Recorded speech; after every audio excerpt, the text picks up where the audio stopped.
তো বন্ধুরা, যেটা বলছিলাম, এই যে পার্সেল আমার চলে এসছে, রিসিভ হয়ে গেছে। এই দেখো আমার নাম, ভালো করে দেখা যাচ্ছে না। এই দেখো সঞ্জয় সরকার, পোস্ট হয়ে এসছে। ফোন নাম্বার সব দেওয়া আছে। এই যে ইন্ডিয়ায় পোস্ট, হাওড়া পিএইচ লেখা আছে পুরো, ঠিক আছে। তো এটা এখন ওপেন করব, তারপরে দেখাবো তোমাদের সব কিছু, ঠিক আছে। তারপরে আমি দেখাচ্ছি প্রপারলি কি কি আছে কি না আছে। দিয়ে দেখো বন্ধুরা, আমি আনবক্স করে দিয়েছি। তো এই যে আমার বক্সগুলো, এই বক্সগুলো অর্ডার করেছিলাম।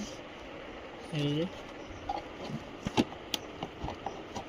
একটা বক্স তোমাদের খুলে দেখাচ্ছি, বাকিগুলো হয়তো দেখাতে পারবো না। এই যে হোল ফিডার বক্স, একদম নতুন স্টাইল, নতুন কালার কম্বিনেশনের সাথে এসছে, দেখো। তো আবার আমি সেট আপ করবো, তার জন্য এইগুলো অর্ডার করেছি, ঠিক আছে। তো থ্যাংক ইউ, যে দাদা আমাকে পার্সেলটা পৌঁছে দিয়েছে তাকেও অশেষ ধন্যবাদ। বৃষ্টির মধ্যে এসে পৌঁছে দিয়েছে দাদা আমাকে, ঠিক আছে। এই যে হচ্ছে বক্স, আর এইগুলো হচ্ছে ঢাকনা। এই যে এরকম ঢাকনাটা দিয়ে দিতে হবে। এখন লাগাতে পারছি না, এক হাত দিয়ে ভিডিওটা করতে অসুবিধা হচ্ছে। এই যে এরকম লাগবে, এরকম খুলবে, এরকম লাগবে। তো ভিডিওটা এখানেই আমি স্টপ করলাম, ঠিক আছে। দিয়ে তোমাদের আবার যখন ইনস্টলেশন করব তখন দেখাবো।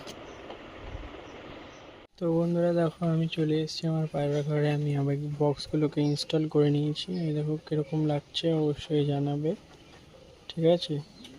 আর এই চারটে তো প্রথম আগেই ছিল, দিয়ে এই 12টা এখন ইনস্টল করলাম। এই দেখো 12টা। দিয়ে পায়রাগুলো দেখছিল কীভাবে কীরকম হচ্ছে কি হচ্ছে, ওরা বুঝতে পারছে না কিছু, নতুন তো ওরা ভয় খাচ্ছিল। দিয়ে দেখো পায়রাগুলো, আর এই যে বক্সগুলো দেখো কীরকমভাবে কেটে দিয়েছি। এই ফেসগুলোকে পুরো মার্কিং করেছিলাম চক দিয়ে, দিয়ে তারপরে কেটেছি যাতে এদের খোঁচা না লাগে বা কোনো সমস্যা না হয়, তার জন্য, ঠিক আছে। এই দেখো একটা আসে, হালকা পাতলা একটু আধটুক রেখেছি, কারণ একেবারে কেটে দিলে পরে সমস্যা হয়ে যাবে, নেটটা একটুখানি ছোট ছোট হয়ে যাচ্ছে, তার জন্য কেটে দিয়েছি এরকমভাবে। আর কিছু রেখে দিয়েছি, ঠিক আছে। তো এইটুকুই ছিল পার্ট। এরকম আমার পায়রাগুলো টাকাটাই করছে। এবার ওদেরকে খেতে দেবো এইখানটায় আস্তে আস্তে। আজকে এটা বানালাম সবাই, তারপরে জিনিসপত্র রেডি করব, তারপরে আবার তোমাদের মাঝে একবার ভিডিও নিয়ে আসবো, দেখবে কি খেতে দিচ্ছি কি না খেতে দিচ্ছি, ঠিক আছে। তবে আজকে এইটুকুতেই আমি ভিডিও শেষ করলাম। যার ভালো লেগে থাকবে অবশ্যই একটা কমেন্ট করে দেবে, ঠিক আছে। ধন্যবাদ সবাইকে এইটুকু দেখার জন্য।